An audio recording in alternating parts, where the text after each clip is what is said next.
Well, welcome into our second edition. It's the second episode of the Point After podcast right here on the Oklahoma Sports Network. Glad you could join us for this second episode. We hope to have this increasing as we really talk spring sports, and we're going to talk about soccer because we're knee deep in it. Only a couple of matches left, and soccer is completed for the regular season. We'll have our special guest from the MacArthur Highlanders coming up shortly. But if you're unfamiliar about the Oklahoma Sports Network, over 12 now added 13 schools in the network, and you can easily get a hold of us on any social media platform.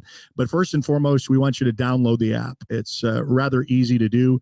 You just search on your Google and Android, your Apple Store or your Google Android. Just look it up, the Oklahoma Sports Network. It's free to download and free to watch. Also on home devices for Roku, Amazon Fire, and Apple TV. And we talked about all the social media references, whether it be on Facebook, whether you're on Instagram, you're on X, or even TikTok, and then YouTube. Subscribe to our YouTube channel as well. So we're going to get down to it. We're going to talk about soccer before we get track to talk about. We've also got baseball to talk about, and we'll do that as these seasons are coming to a close. And I'm just so amazed by that. And Rich Frederick, the voice of the MacArthur Highlanders, joining me now to talk a little bit about soccer.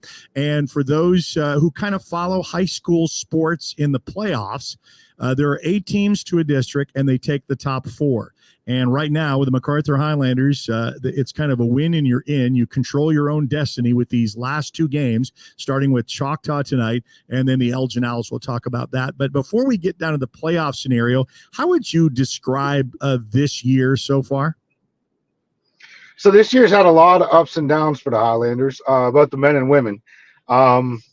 So I'll focus on the women first. The ladies, they have a great team. They've went into overtime and penalty kicks, I think 4 games straight, or quite a few anyways. I think 4 of their district games have went to overtime or penalty kicks. And that's a pretty rough it's a big feat for them to be able to, just deal with that each time they come out is pretty stressful for them. And then for the men have had a lot of ups, a lot of downs. It's been hit and miss. Every night we step on the field, we're not really sure what we're going to get until the kickoff happens. So sometimes it's really beautiful, and sometimes it looks a little rough. But coach seems to be getting them wrangled in. They've been playing pretty well the last few games. Well, I was going to ask you then, I know you're kind of playing a coach's role when you have to answer this. If you're trying to find out the remedy of the cause and effect of that, why do you think that is, that it's so up and down and that you don't really know what you're going to get until game time? I'm not really going to get into what I think, or really I don't want to step on that. But what I'll tell you is it's just, sometimes you just have a rough day, or you take a 3-hour bus ride to McAllister and the eclipse happens, and who knows, but there are different variables that stay in play, and how the kids are getting along with each other, and they're high school boys, they got their feelings going up and down and all this. It's kind of rough for a coach to really control all the variables, but coach is doing the best he can. Well, I'm going to preface this because you also have a player. In fact, our whole crew that handles the MacArthur Highlanders have players either on the girls squad or the boys squad. So you get to hear it ins and outs on a daily basis too. So I know that's a little bit different take than you just broadcasting a game for us. And we appreciate all what you've done, especially, kind of illuminating soccer for the Lawton Fort Sill area. And we have since 3 high schools here. I want to talk a little bit about this before we get into the playoffs. And then actually what they have to do for Choctaw, and we'll talk about Elgin here in a second. But I really think it starts with the youth programs, and you got to put your hat off to, that you've done a lot of volunteer work and a lot of work leading up to this. You're also an official, by the way, for soccer. So, the game ins and outs about what needs to be called and whatnot. I know it kind of probably puts you at behind the eight ball when you have to get on a broadcast crew to talk about officiating, but nonetheless, because, that's our hard, fast rules, so we don't question officiating. You kind of know we had that conversation, but let's talk a little bit have about our ways. We have our ways to tactfully, tactfully handle those situations. Okay, now the other thing is we're talking about the youth programs and the Big Green, and if you're familiar with Lawton, you just go down Lee Boulevard, and on a Saturday you'll just see an entire parking lot, and in fact they had to put a street light in there because the traffic gets so congested there on soccer days. But hats off to the programs that start this off young. You have some youth baseball and football, but soccer really has got it going on here. And how do you think that helps with all three of the high school programs of having that available? It's a tremendous help because it feeds into the middle schools and then and then into the high school programs, because these high schoolers, they play ball in the fall also on club teams. I don't know how many people know about that, but they're playing year round. Some of them, the ones that aren't playing football or basketball, they're playing soccer, and that's what they do.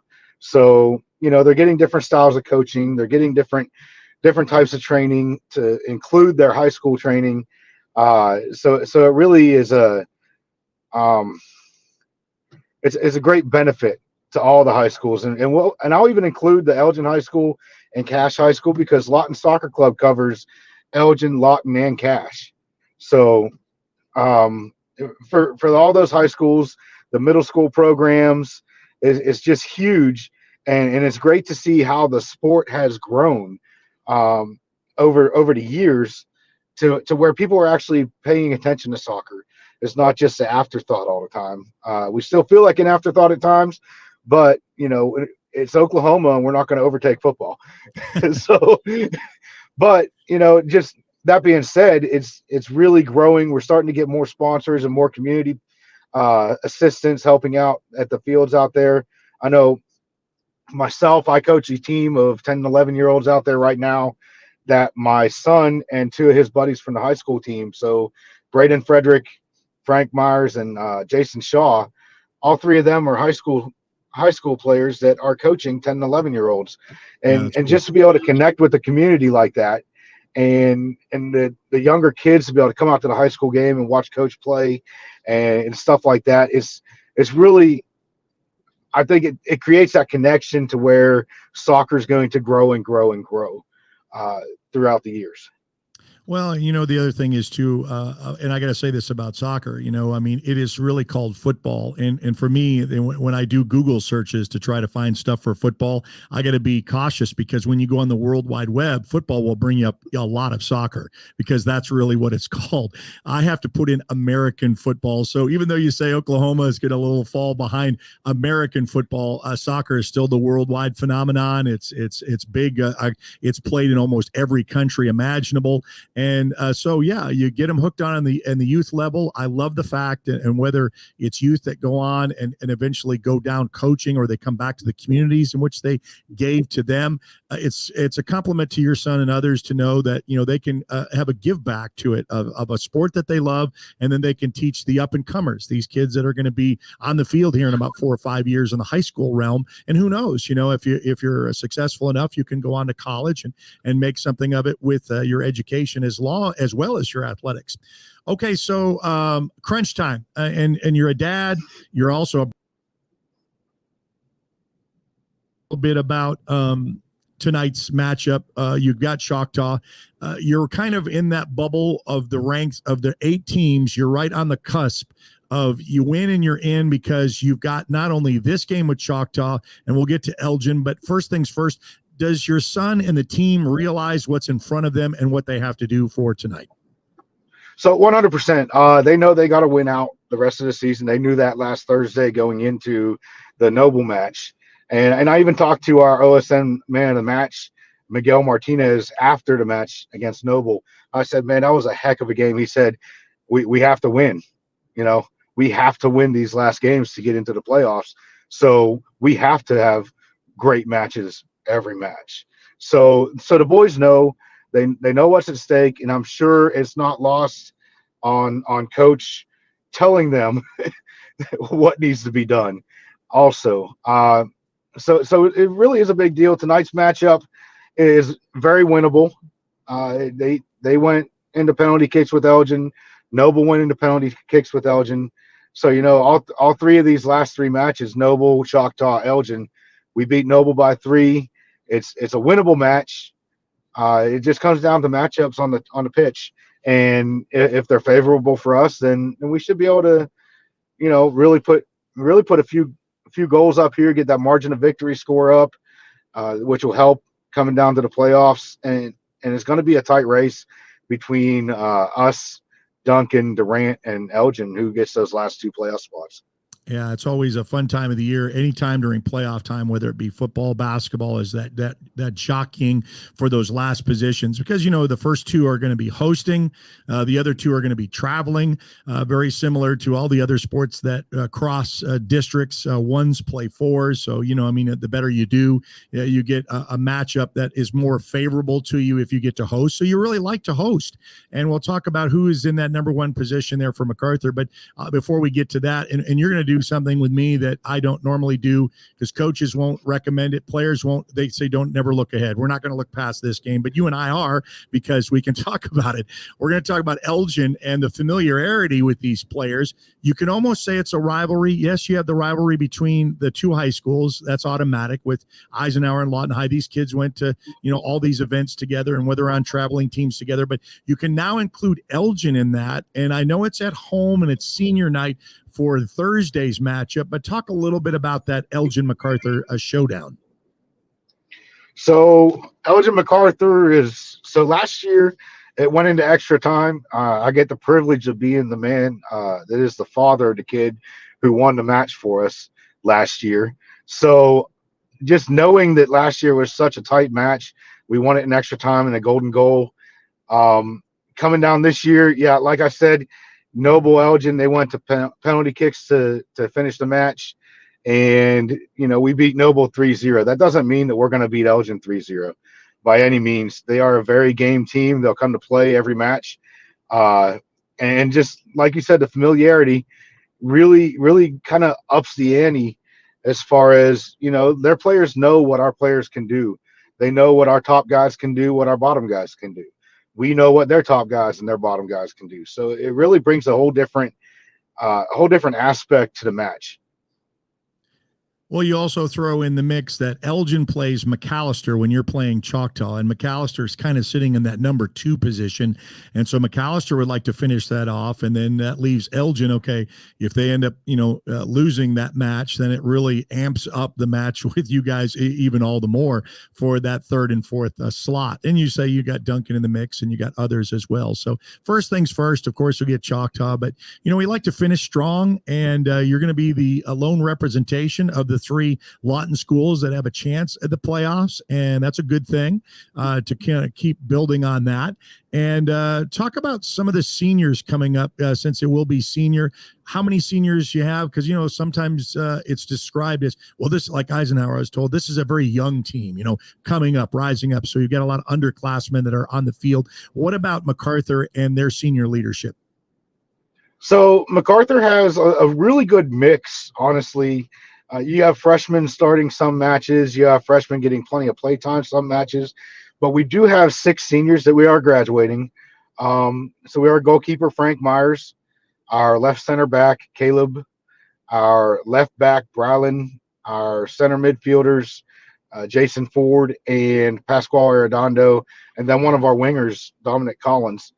So we have a lot of kids that provide a lot of depth to this team that will be coming up and having to step up next year.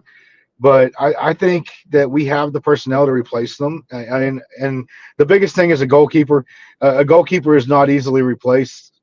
They're a very special breed of soccer players. So Frank Myers is going to be a big hit. Pasquale is a great player in the center of the field.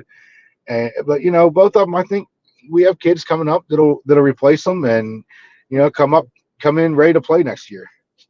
Well, that's cool. That's awesome. You talk about feeding that little, that continuation of a program, when you set something up. You mentioned Dominic Collins, a standout in football as well. I love when some of these guys, and you had one that was injured that wouldn't play, that was also a football player in the soccer. But you got to love it when you love a sport as much as we do, and I don't care what sport it is. And that's why on the Oklahoma Sports Network we always say sports is our middle name, so we love them all. Don't you feel that these seasons just are way too fast? Because I mean, you spend all your time on the off seasons getting ready for it, and then all of a sudden when the season hits, you turn right around and like this week, as a dad and as a fan, we've only got 2 regular season matches left, and then it's playoffs, and then that's it. Did it go just as fast when you're following it as a fan? Okay, so the broadcaster in me says it went fast, right? Broadcasting the matches. I'm sure Kobe and John will tell you the same thing. Like it goes fast. The dad in me says, "Man, is this ever going to be over?" Because my son is one of those kids that plays year round. He plays ball in the fall, all fall, and then even throughout the spring, he has some club things going on. He'll be in Wichita, Kansas, the first weekend of May, with his club team. So it really never ends. Well, for I some of know us as a parent, and parents. I don't want to overindulge, but you've got another one in tennis, and I noticed that your wife had mentioned, and thank goodness for the Oklahoma Sports Network, when you have parents divided, one goes one way, one goes the other, and thankful for us that we can still include people by able to tune in and watch. Yeah, she's in Elk City for tennis today with the youngest one, MacArthur Tennis. I'm not sure how they're doing, but I will update it during the broadcast. I'll let everyone know during the broadcast how MacArthur Tennis did. But yeah, she'll be tuning in as soon, as soon as she's on her way home from Elk City, probably from the car. Well, and my 2 are grown up now, but I remember that you start talking about these flashbacks of having to go here and going there, and split decisions of, okay, you're going to have to go and give me the results for it. But I know most parents can relate to it with how busy kids are these days. I'm very encouraged that they're still involved in sports. When you talk about the phones and what they were able to do by not playing but by participating in something, and they have so many choices. I mean, there are so many more choices to do things now than when I was growing up. And you can say the same thing. You had your regular sports of the famous 3. You'd say football, basketball, baseball. You had that growing up, but then you added soccer. You had so many other things, and they have karate, martial arts. All these extra things. When I was growing up, the boys played sports and the girls learned how to play piano. And does anybody play piano anymore? Or do they take piano lessons? I remember almost every girl that I went to school with had to take piano lessons because it was something for them. But what I'm getting to is that I'm glad that there's still people engaged because sports is a good thing. You learn in so many different ways. 100%. And me as a coach for youth soccer, I always tell the kids that I'm coaching, look, if you have something else going on, I want to be there. You got a basketball game, I want to come out and watch. You got a musical play, I want to come out and watch. It's all about kids being involved in something. They might not be the best at a sport, but they're involved, and they start learning how to be a team member. They start learning how to communicate with other kids and be social. It's more than just sport. It is becoming a productive member of society. And there's a lot of coaches out there at the Lawton Soccer Club who put that very first at the top of their priority list. It's not just about soccer. It's becoming a productive member of society, teaching these young men or these boys to become young men, teaching these girls to become young ladies. Well, and that's what it's all about in a community that likes that, because when you're involved in it, as the old adage is, you stay out of trouble, you're getting off the streets and out of things, when you get plugged in, and then you have rules, you have guidelines, you have coaching, you have people mentoring you in your life and shaping it. So yeah, I don't think that I would be the person that I am, and maybe you can say the same thing, if it wasn't for sports. And I think that, that's why we love what we do, is we continue on, and these kids are the stars of it. And we're just sitting back, and you as a broadcaster and as a dad, we go along for the ride. But I certainly appreciate that. Yes, sir. All right. Well, I'm going to get off here, and I'm going to go get things set up here in Choctaw. We got the Highlanders and the Yellow Jackets about to put it down here on the turf. Okay. All right. We'll let Rich go and the Big Mac attack, and we'll hopefully get a win over Choctaw, and then we'll see them in action against Elgin as well. That is coming up on Thursday, senior night, and that's going to be a special night at Cameron Stadium. And we'll see the jockeying for position. You know, you're wanting to be in those top four because then your season isn't over. You extend it one more time. So that is our second edition of The Point After, and we'll continue on a weekly basis updating you on things. We still got track to talk about. We've got football to talk about. So much other things that continue on. And we've got stuff that we're going to talk about in the summer as well. So even though there's graduations coming up in May and you think, well, all high school sports is over, we still find ourselves involved in things like roller derby. We're going to be doing some of that in the summer. So we've got some other things that we'll be looking to as well. So to kind of finalize again, remember, you can find us virtually anywhere, especially on these. I'm holding up for those who are just listening podcast is a phone, and basically you can connect to us there by searching. If you're an Apple device, just go to your Apple store, or if you're on Google and Android, just search in the store the Oklahoma Sports Network. It's free to download, free to watch, with all of our 13 schools in action. And then follow us on our social media platforms. The reason so is that you can be informed of when we're going to be doing what next. Okay, so if you're on Facebook, if you're someone, a Facebooker, a Facelooker, whatever you have connected, then make sure you follow us there on Instagram, on X, on YouTube, and on TikTok as well. But find us at oksportsnet.com. The old-fashioned way, when you click onto our website, you'll find us there as well. So, The Point After podcast from the Oklahoma Sports Network. We are glad that you've joined us today. And of course, we'll be updating you with more spring sports to come right here on the Oklahoma Sports Network.